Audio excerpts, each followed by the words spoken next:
Hello, everyone.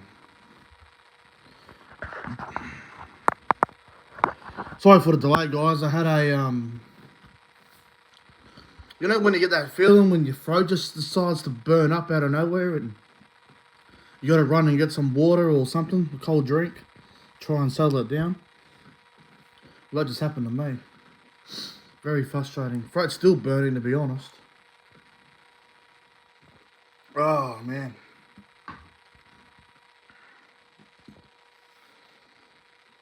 All right. We'll try and get underway here in a moment. Jesus Christ. Sorry, guys. Just got this burning throat. I don't know what's happened. All right. Welcome back to the YouTube channel. My name is Nick from Australia. Welcome to the Friday Night Football Review for round 24 of the NRL. And fuck, we saw some shit games tonight. Unbelievable, man. I thought we were going to have a good Friday night football tonight, but sometimes it just doesn't go the way you think. How about the Broncos? Obviously, very, very clinical. Very clinical from the Broncos tonight. Parramatta, on the other hand, well, you got to ask yourself the question, like, what the fuck was that? What were Parramatta doing tonight? Parramatta were horrible, man. You know, what I don't get is Parramatta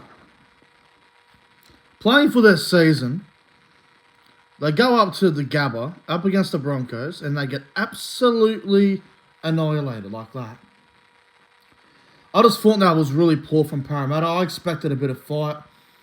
I expected them to show some guts. And they did the opposite.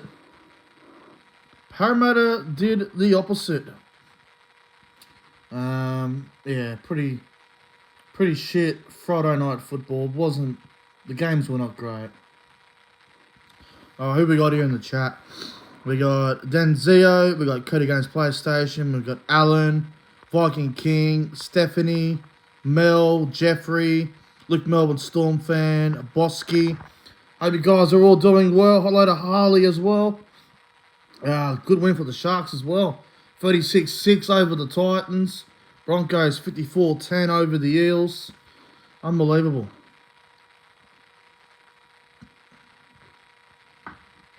Everyone's giving the Eels the pen. Yeah, I think so.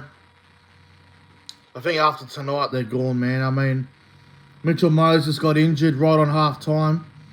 I think they said, what? Suspected fractured cheekbone. That's a big loss. I thought it was a hamstring because he was clutching at his calf hamstring, but turns out I think it's a cheekbone. So, massive blow for Parramatta. Now, Parramatta play the Roosters, the Panthers, and the bye. So, they're going to have to win both of their games and hope results go their way, but it's going to be tough. After that, Moses won't be available for any of them games, so Dylan Brown, the halfback, Ryan Madison, the 5'8", I'm assuming is what Parramatta are going to end up doing. That was terrible. And what we're going to do, we'll go back to the first game, Cronulla versus the Gold Coast, down at Shark Park, and Jesus Christ. 36-6, the Sharks. Wow. 36-6. The Titans were fucking terrible. The Titans were terrible tonight. They showed some good signs in that first half, especially in patches, but, man, they fell off a cliff in that second half. But once that second half started, the Sharks just went bang, bang, bang. Titans had no hope of survival, man. That Sharks and Titans game was a real disappointment. I know a few people picked the Gold Coast. I know Entertain House. I know Pro Enzo Vids. I know they both selected the Gold Coast to win. They must be kicking themselves after that.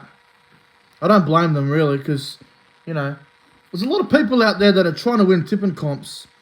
And, yeah, these sort of games where you think a team can win on the road and they're paying, you know, $2.50 to $3. You sometimes want to give them a sniff, but sometimes it's just too hard for them. You know, I am very critical of Tino. I'm not a big fan of Tino Fa'asuamaleaui, Malawi, but he was clearly and obviously the Titans' best player tonight. He was very good. Scored their only try, and seemed to be the only one that was having a go. So it's obvious he was their best player. Sharks were very good. I'm still not completely sold on the Sharks, simply because they've only beaten one team that's in the top 8 this year, and that was South Sydney. So, you know, they only beat the Gold Coast, a mid-table team who season is officially over. They were still a mathematical chance tonight on playing finals, but they had to win. So that puts a blue pen through the Gold Coast. Bye-bye. Bye-bye, Gold Coast. Enjoy Bali. You might as well head over there now. The try scores from the Sharks and Titans game, obviously, Ronaldo got 2 tries. Tracy got 1. McInnes got 1. Wade Graham got 1 in his 251st game. Toby Rudolph got his first try since the finals last year. And Ramian got 1 with about 5 minutes to go. And for the Titans, obviously, 1 try to Tino. Not much to really say on this game. The only negative about it, I suppose, as in terms of how the game was going, it was 10-6 Sharks. And then there was a no try to There was a no try to Philip Sami on the right wing. They called it a forward pass. And, you know, as someone that despises the Titans, I thought that was a really tough call. I don't think that was a forward pass to Philip Sami at all, so bit of a tough one there against the Gold Coast. Anyway, 36-6 the final score. Sharks way too good for the Titans. Sharks can still miss out on the top 8, believe it or not, but they're definitely in a better position than what they were 2 weeks ago. So, good win for the Sharks. We'll see how they go in the coming weeks. Every game they play now is a 50-50. So, we'll see. Let's move on to the game that we just seen, if you can call it a game. Broncos 54, Eels 10. This game sucked. This game was terrible. Pretty good battle for about 10 minutes of it, and then after that it just went downhill, didn't it? Brisbane were very clinical. Parramatta, yeah, I don't know what to say about Parramatta. For a team that made the grand final last year, finished 4th on the ladder last year, they are probably going to miss the 8, which is just crazy. But, you know, it happens a lot.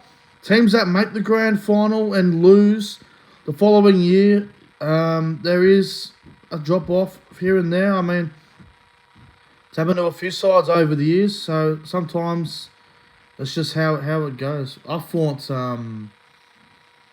Parramatta were horrible, man. Like, they were destroyed from the middle. Brisbane just went crazy.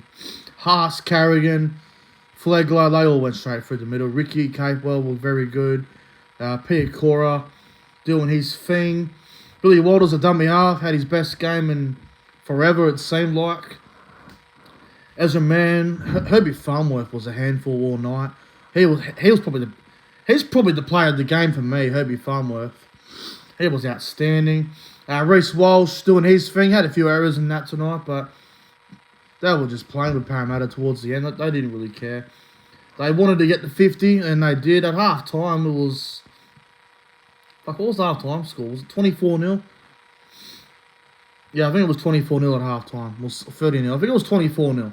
And then, when I learnt that Moses was going for the game as the second half was kicking off, I was like, well, Brisbane can get 50 here if they want it, and they ended up getting 50. They'll be a little bit disappointed with allowing Sean Russell to score that try in the corner and Dylan Brown getting a late one, but I don't think they'll be too worried. 54-10 is a very impressive score. Helps Brisbane's for and against. Hurts Parramatta's for and against. I know everyone's going to say Paris Eden's over, and it probably is, to be honest, but they can still make the 8. They can, but this loss tonight really hurts them. They've lost their halfback too. So Dylan Brown is going to have to stand up and be the dominant half now, and that's going to be a really tough challenge. I think Goverson even got hurt too towards the end or something. He was clutching at a leg. It might have been a knee or something, a calf. Or maybe it was just late game cramps. Whatever you want to call it. But no, look, I think the Broncos are in a really good position here now. I think they're guaranteed top 4 now after tonight. They got the bye next week, which is good for them, I suppose. They'll have the bye next week. And then they got the Raiders in Canberra, which is a really big game for the Broncos and the Raiders as well. The Raiders could be fighting for a top 4 position or a home final position. And the Broncos will be looking to try and ice up maybe the minor premiership, depending on Penrith. And then the Broncos play Melbourne in the last round. And I think they'll rest players. Like, if you're an NRL team that's in the top 4, if you're guaranteed top 4, you're resting everyone last round. I remember a couple of years ago when the Raiders were in the top 4. I think there was something like, if they win, they finish 3rd. If they lose, they finish 4th. I think that was in 2019. And they rested all their players last round, and they lost to the Warriors in Canberra. And I remember they played Melbourne week 1, and they ended up beating Melbourne in Melbourne. So if you're locked in for top 4, rest your players. Because I know there's a few people going online saying, we want to finish first. Oh, no, but, minor premiership race, blah, blah, blah. Who gives a fuck who finishes first? You're still going to get 2 home finals. First, second. It doesn't really matter if you finish first or second. You're guaranteed 2 home finals at your home venue. Who really gives a shit? And look, if you finish 3rd and 4th, I suppose it might be a little bit annoying because you only get the 1 home final. But hey, if you're guaranteed top 2, you might as well rest all your players. That's what I'm saying. Brisbane will rest everyone last round against Melbourne. And Penrith will probably do the same thing against the Cowboys. So it's going to be interesting to see how it all ends up. The finals matchups are almost locked in. Like, I think the Broncos are going to play the Warriors. I think that's almost confirmed. As long as the Warriors don't drop off. Penrith will probably end up playing Melbourne week 1, or the Raiders, or the Sharks, or fucking even Newcastle if they sneak into 4th. Who knows? But probably Melbourne. So the top 4 matchups are nearly done. It's just 5, 6, 7, 8. Who the hell knows? It's all a bit of a puzzle still. So who the hell knows? But look, it's going to be extremely interesting to see how this ladder does end up in the coming weeks. Now the Broncos did well tonight. I don't know if having the bye right now is going to be good for them, especially before the momentum they've got. Like, they haven't lost a game since that Titans game.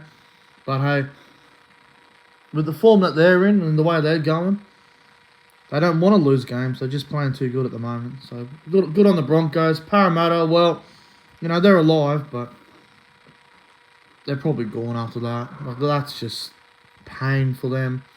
My player of the game from both matches, for the Sharks and Titans game, my player of the match is going to go to Wade Graham, believe it or not. Wade Graham had his best game of the year by far and scored a very good try. I thought Wade Graham was absolutely fantastic for the Sharks. So Wade Graham is my player of the game in the Sharks and Titans game. And my player of the match in the Broncos Eels game, I think I think I'm going to go with Herbie Farnworth. I thought Herbie Farnworth had a really good game at left centre tonight, and he scored that nice try, the moonwalk, whatever it was. That was outstanding. So, yeah, and someone just said Mitchell Moses fractured eye socket. Oh, well, he's done for the year. That's it for him. But anyway, guys, that will wrap up the Friday Night Football review. If you guys enjoyed the review, don't forget to like and subscribe to the channel. This live stream was on my phone tonight. I didn't really want to set up on the computer. I thought, change it up a little bit, do it on the phone. But thank you guys for tuning in. Have a phenomenal Friday night. And I'll see you guys in the next one. Full time, Sharks 36, Titans 6. And full time at the Gabba, Broncos 54, Eels 10. See you guys in the next one.